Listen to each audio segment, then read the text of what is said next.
Assalamualaikum warahmatullahi wabarakatuh.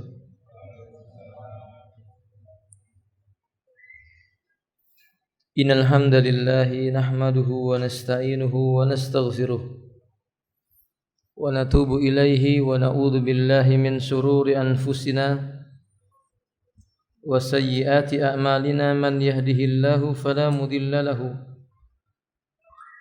wa man yudlilhu fala hadiya lahu. Ashhadu an la ilaha illallah wahdahu la syarika lah wa ashhadu anna Muhammadan abduhu wa rasuluhu.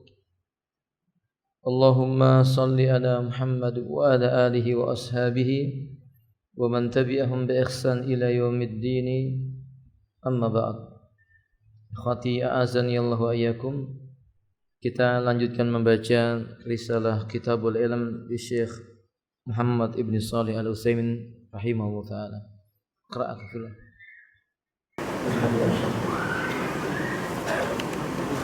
Berkata penulis rahimahullah ta'ala, dan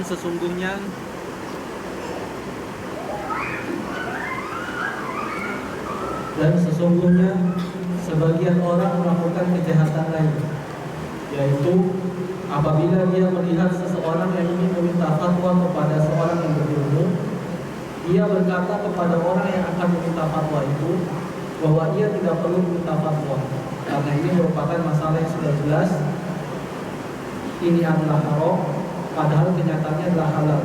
Maka dia mengharamkan apa yang Allah halalkan baginya, atau mengatakan kepadanya bahwa ini adalah wajib, lalu dia mewajibkan apa yang tidak diwajibkan oleh Allah, atau mengatakan bahwa ini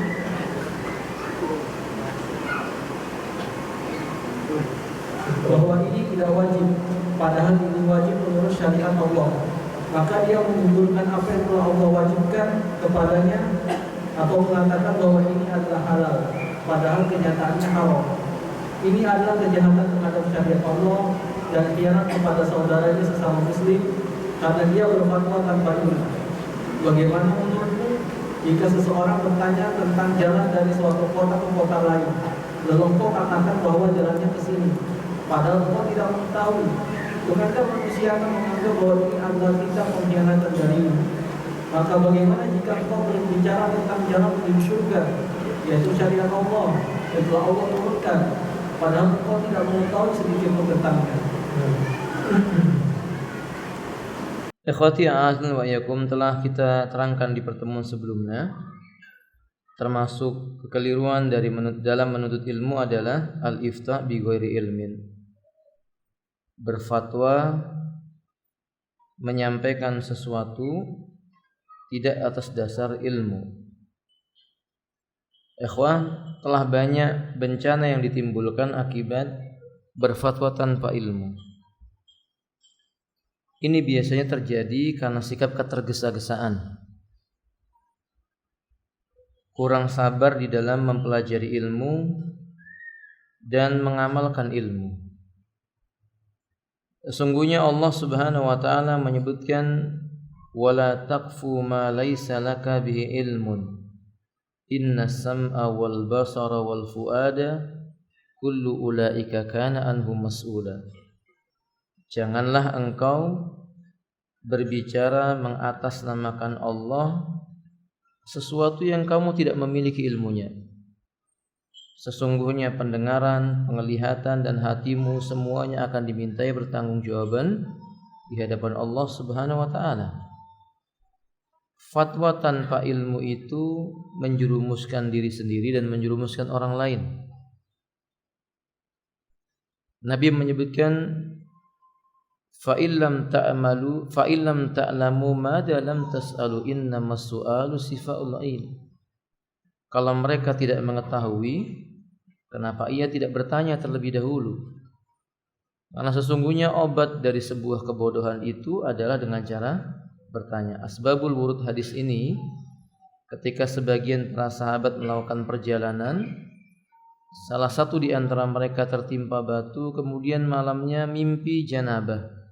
Ia meminta fatwa kepada para sahabatnya, apakah boleh tidak mandi? Semua berfatwa suruh mandi.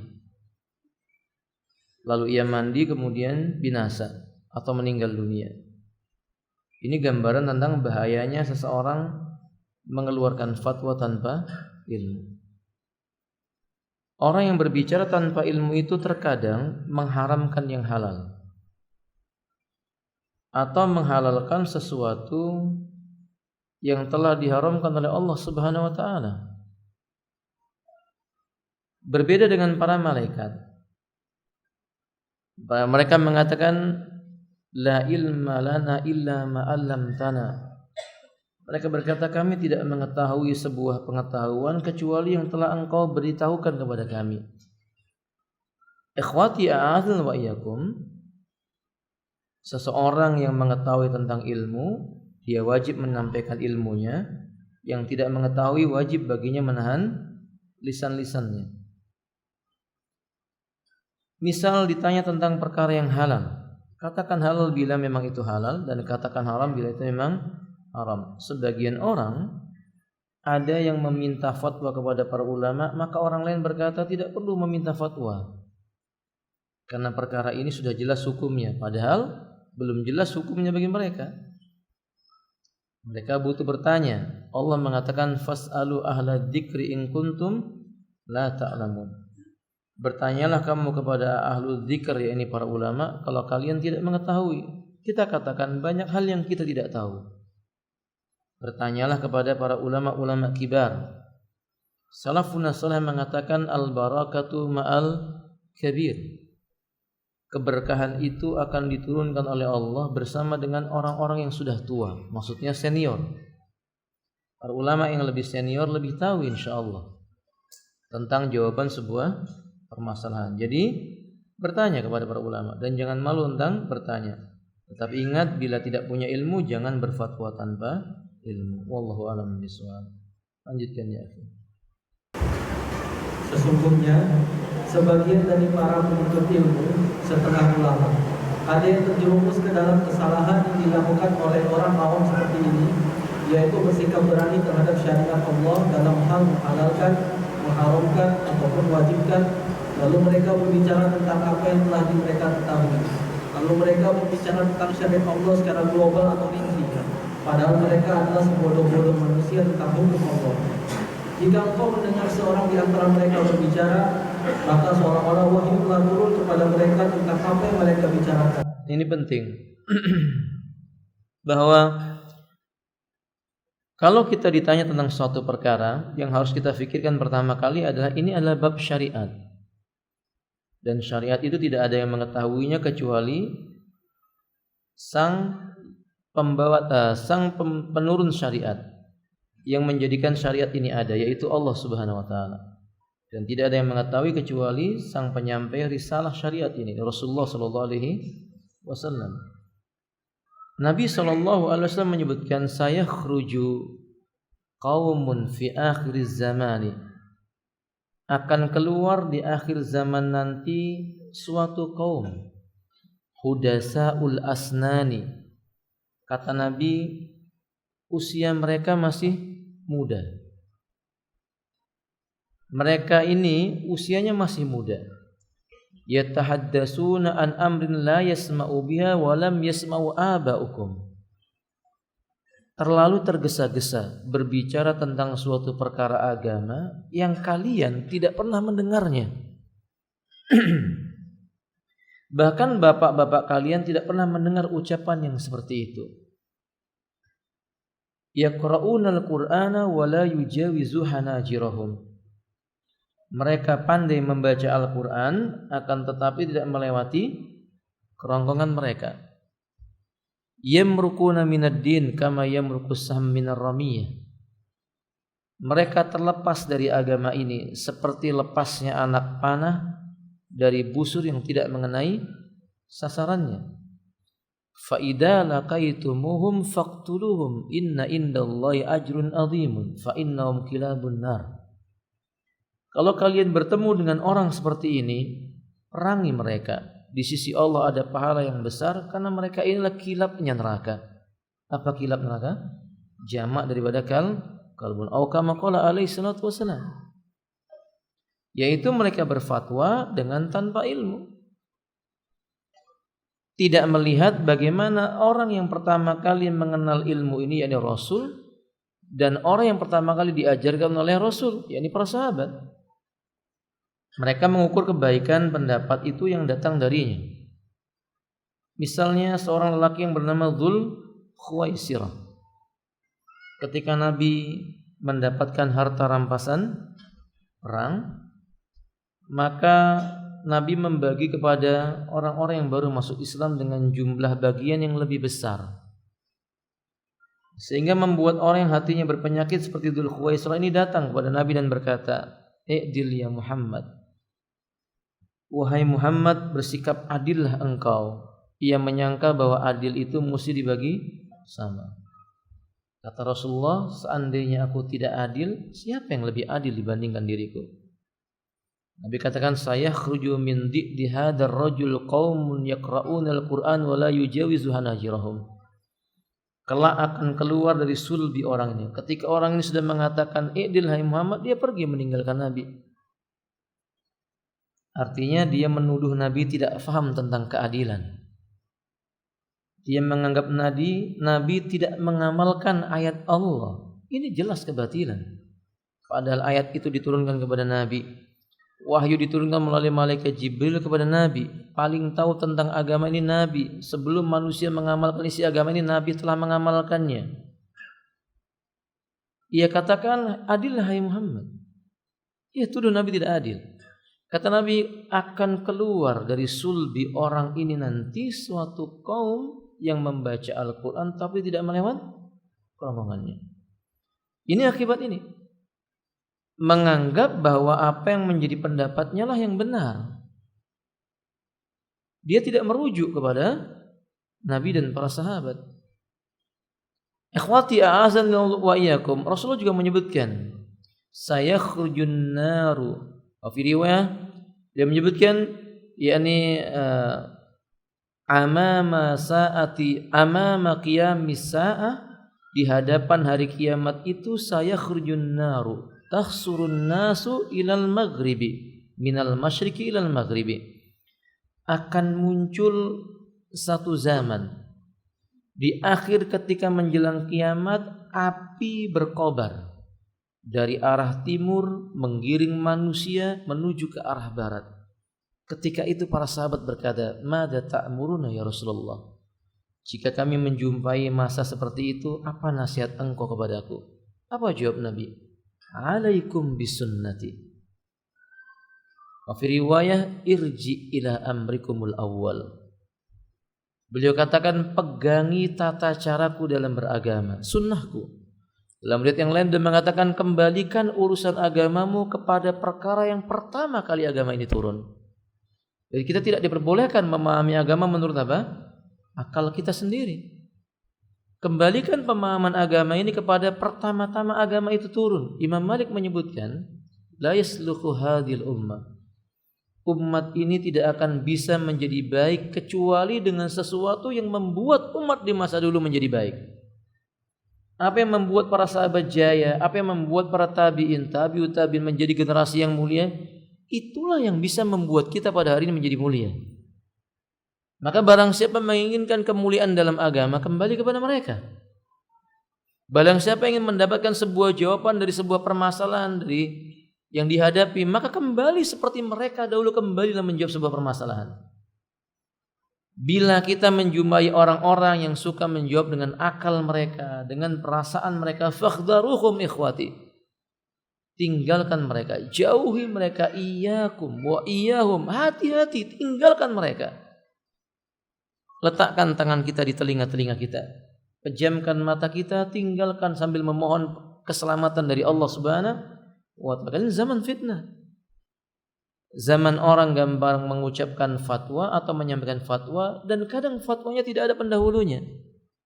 Ini para thalabul ilm tidak boleh tergesa-gesa dalam apa? Fatwa. Bila kita tidak tahu, ucapkan wallahu a'lam. Itu bukan aib bagi kita. Orang berkata, engkau belajar sudah 10 tahun, masa kayak gini aja nggak tahu. Lah kalau nggak tahu memangnya kenapa? Sampaikan kepada manusia bahwa saya tidak tahu. Katakan begitu. Semua orang nggak tahu permasalahan yang kita tidak mampu menjawabnya, itu bukan aib buat kita. Sekalipun orang di muka bumi ini mencela, untuk apa fulan belajar 20 tahun bab kayak gini aja nggak bisa menjawab, nggak masalah. Imam Malik rahimahullah taala datang kepada beliau rombongan dari Hijaz, bertanya kepada beliau 10 buah pertanyaan, cuma 2 yang beliau jawab. Sampai mereka berkata, "Anta Malik, Imamu Daril Hijrah?" Maksudnya begini, kamu ini asli Imam Malik atau enggak? Yang katanya Imam Darul Hijrah, ia mengatakan, "Na'am, ana Malik." Iya, saya ini Malik. Apa kata beliau? Sebarkan kepada manusia. Kabarkan kepada mereka, Malik diberi soal 10 cuman bisa jawab apa?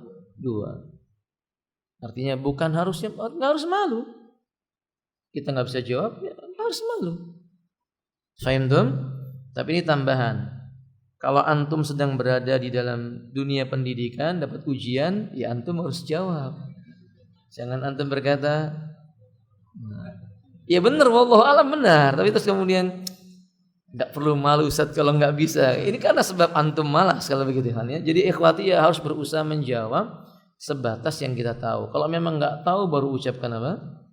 Wallahu alam. Ya, saya punya murid tuh Masya Allah. Ada 10 soal persis sama. Yang dia jawab cuma 2. Dia jawabannya kama qala Imam Malik faqultu ilaiha ya ustadi, kata dia. Sebagaimana perkataan Imam Malik ini yang aku jawab. Kata beliau, jangan salahkan aku. Masya Allah la quwata illa billah. Terlalu pintar ini muridnya kan ya. Ikhwati azani Allah wa ikum. Hada ya ikhwati azani Allah wa ikum. Tayyib, iqra ya akhi fillah. Jika engkau mendengar seseorang di antara mereka berbicara, maka seolah-olah wahyu telah turun kepada mereka tentang apa yang mereka bicarakan. Karena sangat yakinnya dan tidak adanya sifat waro atau kehati-hatian dalam dirinya. Tidak mungkin dia berkata, saya tidak tahu. Padahal jawaban tidak tahu itulah yang merupakan jawaban yang hak. Tetapi dia terus selalu menganggap dirinya berilmu di tengah kebodohannya, lalu dia membahayakan orang banyak. Benar ucapan para ulama bahwa asyaddu aduwi rajulin al-jahlu. Musuh paling berat bagi seseorang itu kebodohan dirinya. Jahlun nafsi huwa aduwuhu. Akhi, kebodohan jiwa itu menjadi musuh bagi pelakunya. Jadi ada orang bodoh, enggak sadar bahwa dia ini apa? Bodoh. Orang yang bodoh menyadari dia bodoh, berarti dia punya ilmu. Sehingga dia tidak akan berbicara karena memang bukan kapasitasnya untuk berbicara. Yang jadi masalahnya dia bodoh seolah-olah dia berilmu. Ini yang paling berbahaya. Ini merusak. Kita tidak boleh seperti ini. Ketika tidak tahu kita katakan tidak tahu. Malaikat saja tidak malu mengakui di hadapan Allah bahwa dia tidak apa? La ilma lana illa ma alamtana.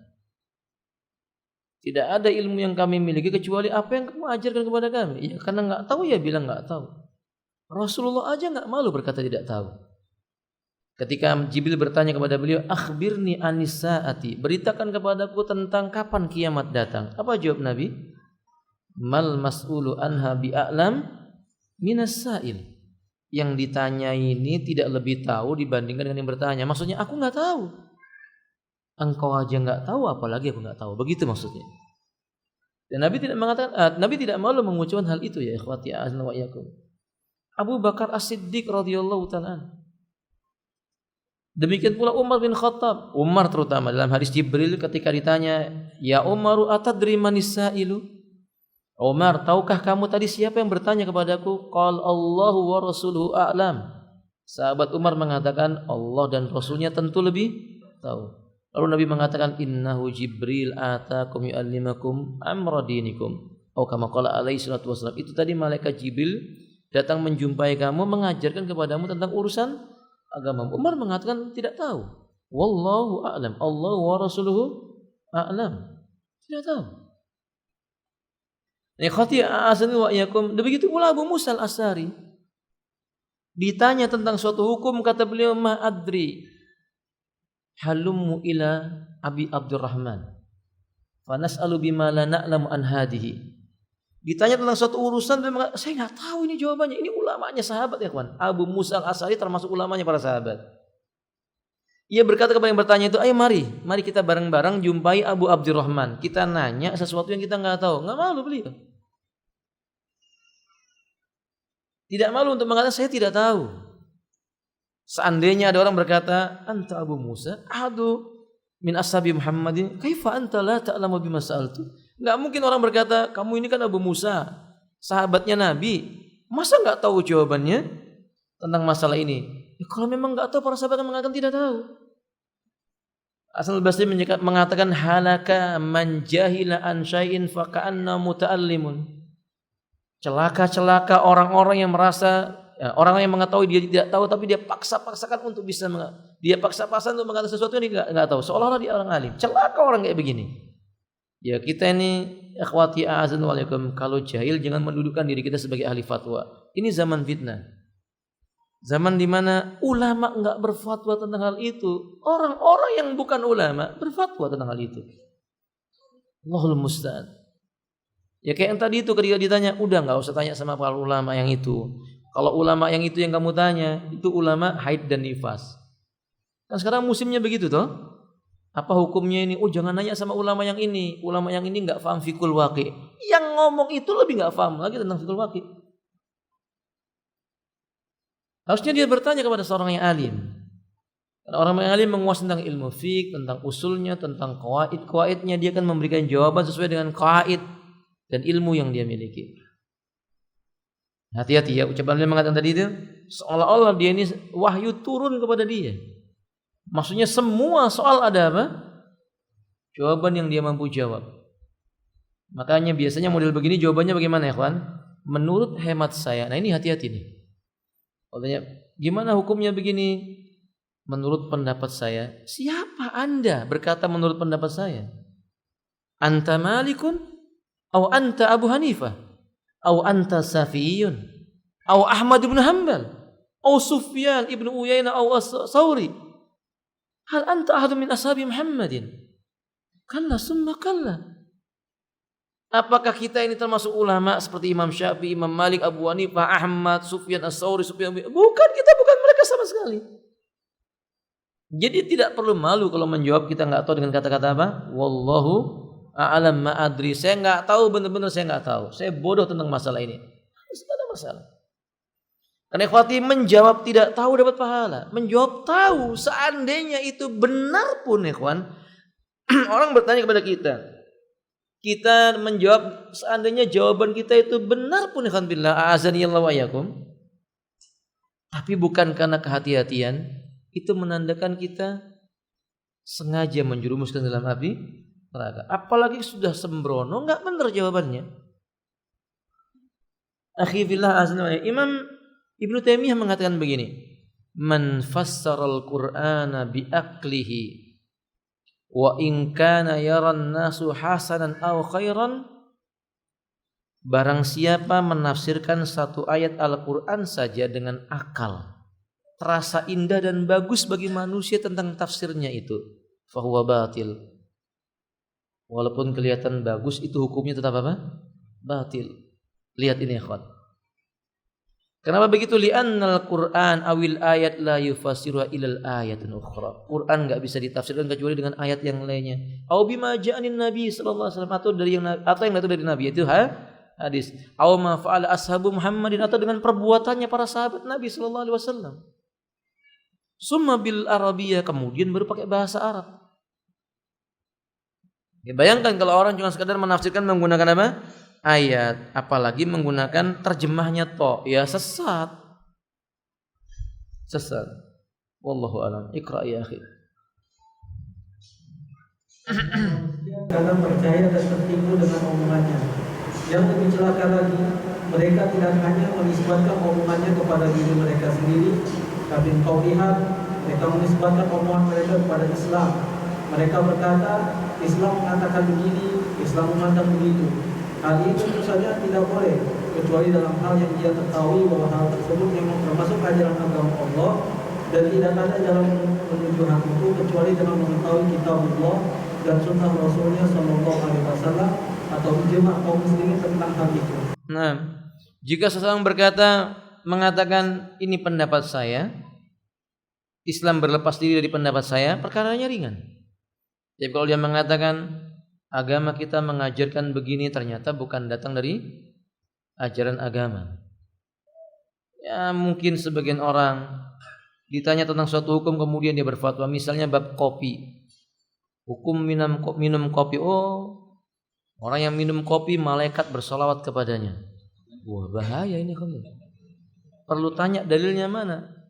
Oh, ternyata yang ngomong punya kafe kan gitu. Pingin kafenya apa? Laris. Berbicara atas nama agama Allah enggak boleh.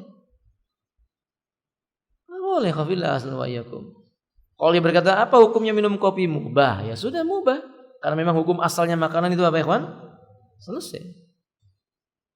Ada ikhwati azza wa iyyakum.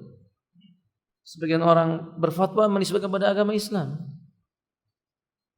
Atau ya ini tadi yang sering saya sampaikan di pertemuan sebelumnya, kebiasaan menyebut apa? Sesuatu dengan nisbat sunnah. Iya. Sendal sunnah. Ditanya kayak apa sendal yang sunnah? Dia nggak tahu dalil, pokoknya sendal ini sendal yang sunnah. Allahumma musta'an. Baju sunnah. Dia ditanya tentang bagaimana baju yang sunnah, dia juga tidak tahu tentang baju yang sunnah.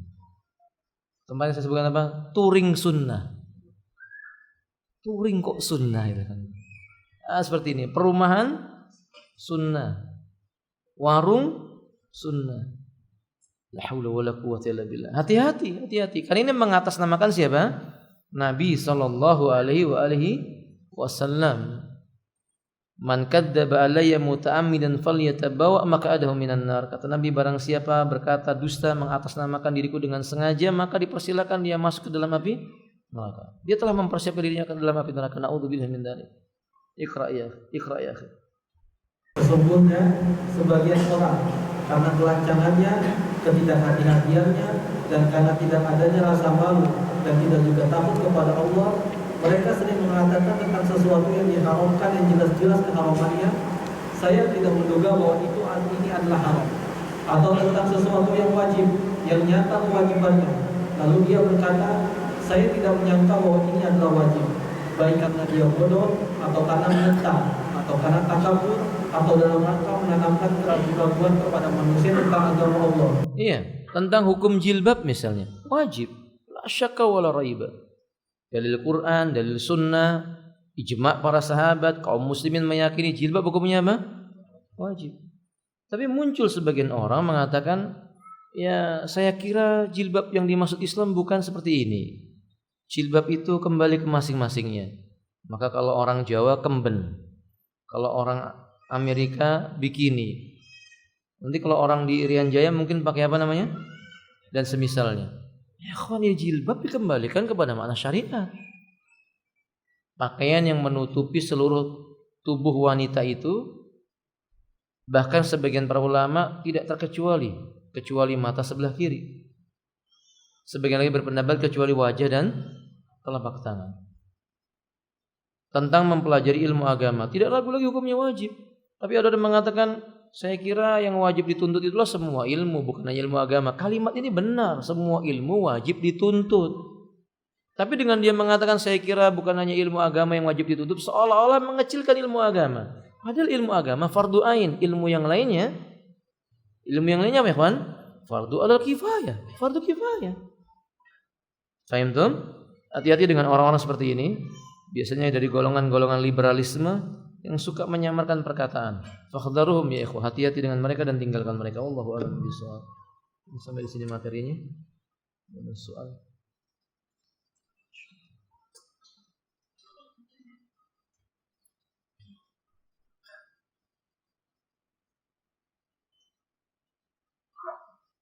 Bagaimana cara menasihati orang tua yang tidak pernah mengerjakan sholat, dan bagaimana cara menasihati abang ana yang sifatnya suka marah? Akhi, nasihat bagi seseorang yang paling baik dimulai dari memperbaiki diri si penasehat. Si penasehat itu harus meluruskan niatnya karena Allah Ta'ala. Tidak boleh dalam rangka takabburan bersikap merasa besar atau lebih baik dari orang lain. Yang kedua, memperbaiki akhlak. Bukankah Nabi sebelum diangkat menjadi Nabi dan Rasul, Allah persiapkan beliau dengan akhlak yang mulia. Sampai Allah katakan, wa innaka la'ala khuluqin azim. Engkau benar-benar berada di atas kepribadian yang agung. Sampai istrinya mengatakan kepada suaminya, wahai suamiku, engkau lelaki yang menyambung tali silaturahim, memasukkan rasa bahagia kepada orang lain, mementingkan orang lain dibandingkan dirimu. Artinya Nabi punya bekal sifat yang baik. Itu pun ketika menasihati manusia kadang ditolak. Anda bisa bayangkan kalau kita ingin menasihati bapak kita sementara kita akhlaknya buruk. Sama orang tua masih suka minta, padahal usia kita sudah balik. Harusnya laki-laki yang balik jangan suka meminta-minta kepada orang tua. Dia harus berusaha mencari kerjaan. Bagaimana orang tua akan menerima nasihat kita sementara kita kepada orang tua suka berkata meninggi di hadapannya. Jadi perbaiki akhlak kita. Dan yang ketiga, ikhwati azza wa yakum, sering-sering memberi hadiah. Karena awal nasihat yang paling baik itu dimulai dengan rasa cinta. Sementara salah satu faktor mendatangkan rasa cinta adalah saling memberi apa? Hadiah. Tahadu tahabu. Salinglah memberi hadiah, niscaya engkau saling mencintai. Datang kepada ayah antum, antum bawa hadiah. Bawa makanan kesukaannya, besok antum bawa uang hadiah buat dia. Besok antum bawa sepeda motor hadiah buat dia. Antum ajak sholat, dia tidak akan menolak. Wadah? Kalau tiba-tiba antum datang, Pak, ini buku sifat sholat Nabi. Di sini ada hukum orang yang meninggalkan sholat. Baca, Pak. Dibaca sama bapaknya. Nabi bersabda, al-ahdu bainana wa bainahumus shalah faman taraka faqad kafara. Ditebel-tebelin dikasih tulisan. Janji yang mengikat antara kami dengan mereka adalah sholat. Barang siapa meninggalkan sholat maka dia kafir. Gede-gedein tulisannya. Ya ini fitnah, enggak diterima. Timbul dengan akhlak yang baik. Dan yang terakhir doa ya, kawan. Doa yang paling baik kepada Allah supaya orang tuanya dapat hidayah. Wallahu a'lam. Ustaz, jika Dajjal muncul, berarti kita yang masih hidup ini bertemu dengannya.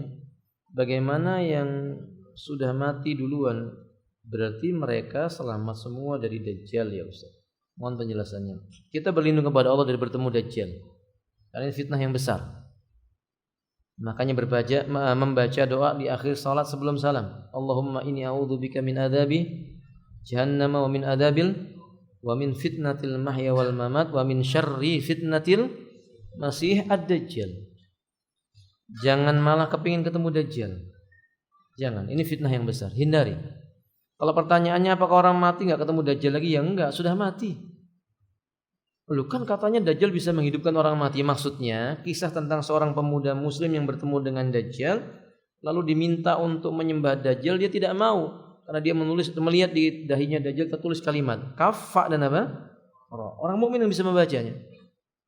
Kemudian dibunuh sama Dajjal, dibelah dua, dia lewat di antara dua jasadnya, kemudian digabungkan lagi, kemudian hidup. Tapi semakin yakin bahwa orang itu pemuda muslim semakin yakin bahwa dia adalah apa? Si pendusta Dajjal.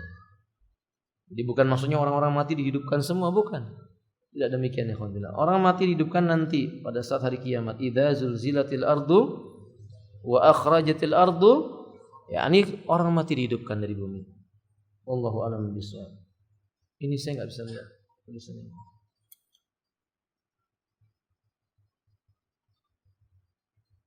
Bolehkah iri kepada manusia lain dalam perkara dunia? Haram. Enggak boleh iri kepada manusia dalam urusan dunia. Yang diperbolehkan cuma dua perkara. Nabi mengatakan la hasada illa fisnataini. Tidak ada sikap hasad atau ghibthah namanya, kecuali pada dua perkara. Yang pertama, lelaki yang Allah berikan kepadanya harta, ia habiskan hartanya di jalan Allah.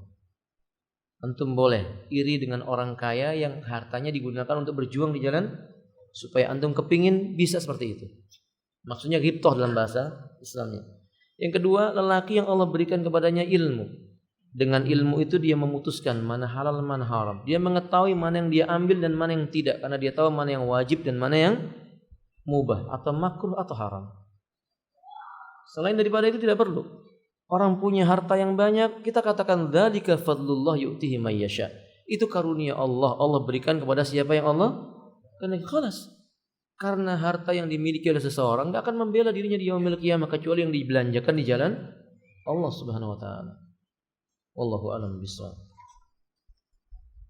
Ana memiliki seorang yang selalu mengirimi ana video kajian dan dari ustadz titik-titik. Maksudnya apa ini? Yang disertai dengan suara musik, tapi ana menolak dan mengatakan kalau ana tidak mengambil ilmu dari ustadz tersebut. Teman ana bertanya, kenapa tidak mengambil ilmu dari ustadz tersebut? Apa yang salah dengan penyampaiannya? Sedangkan kita diperintahkan untuk mengambil ilmu pada siapapun sekalipun dengan seorang pencuri. Bagaimana cara ana menyikapi teman ana itu, Ustaz? Seandainya ada bukan pencuri, kenapa harus mengambil dari pencuri? Itu jawaban pertamanya. Kalau memang nilai kebenarannya datang dari pencuri, memang kita nggak dilarang. Tapi untuk mengetahui itu benar dan tidak kan butuh ilmu. Paham? Dan jangan coba-coba berkata, insya Allah Ustaz kita bisa milah mana yang baik dan mana yang ada kisah yang menarik. Di zaman dahulu ada seorang yang alim, bahkan menulis sebuah kitab tafsir. Kemudian dia terjumus, kemudian dia tenggelam dalam ilmu filsafat. Ia pelajari filsafat, akhirnya dia murtad menjadi orang ateis. Bukunya sampai sekarang ada di perpustakaan Saudi. Karyanya tentang kitab tafsir. Antum bayangkan, ini orang sudah bisa nulis kitab tafsir, berarti dia punya ilmu. Dia baca kitab-kitab filsafat, dia berharap bisa menyaring, akhirnya dia jatuh oleh orang ilhad, orang ateis. Nah kita ini siapa? Bahasa Arabnya nggak ngenah kata orang Jawa. Bisanya ana nahnu anta antuma, itu pun lafadznya nggak fasih. Lalu dengarkan ceramah orang yang nggak jelas. Ikhwan, hati kita bukan tempat sampah.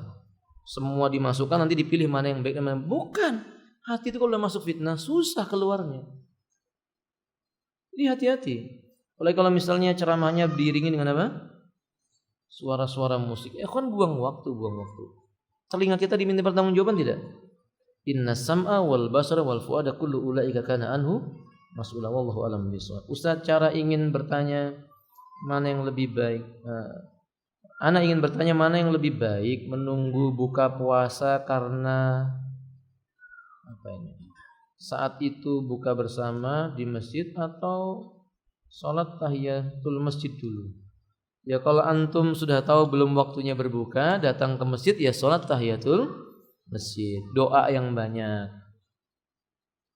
Kalau bandingannya dengan nungguin makanan sambil ngobrol, Ustaz ya jelas lebih utama antum salat tahiyatul masjid kemudian doa. Karena doa menjelang berbuka termasuk doa yang mustajab.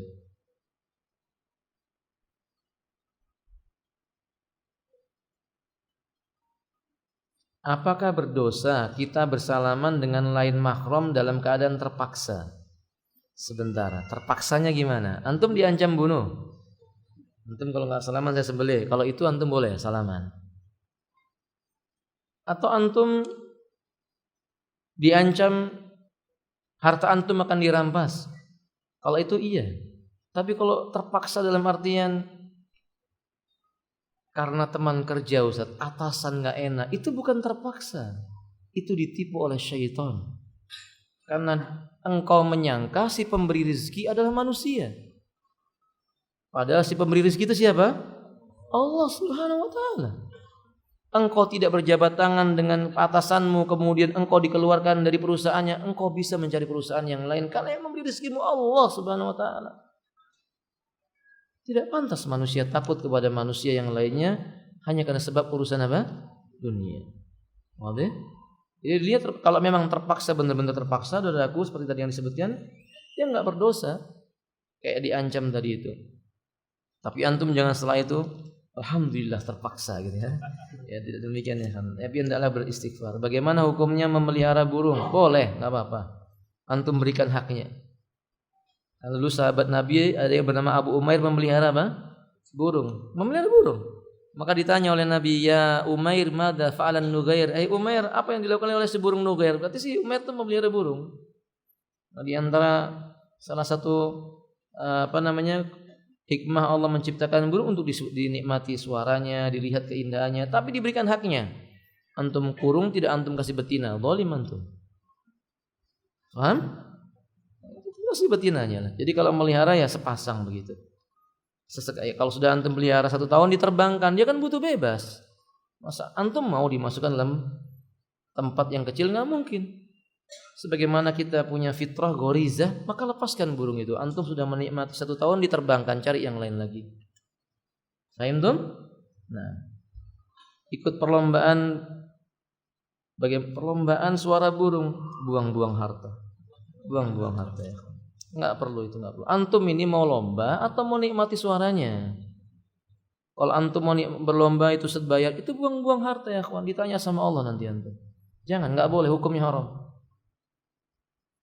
Nah, mau bertanya bagaimana jawaban kita apabila ada seorang diajak ta'lim atau ikut pengajian, jawabannya salat 5 waktu saja sudah cukup.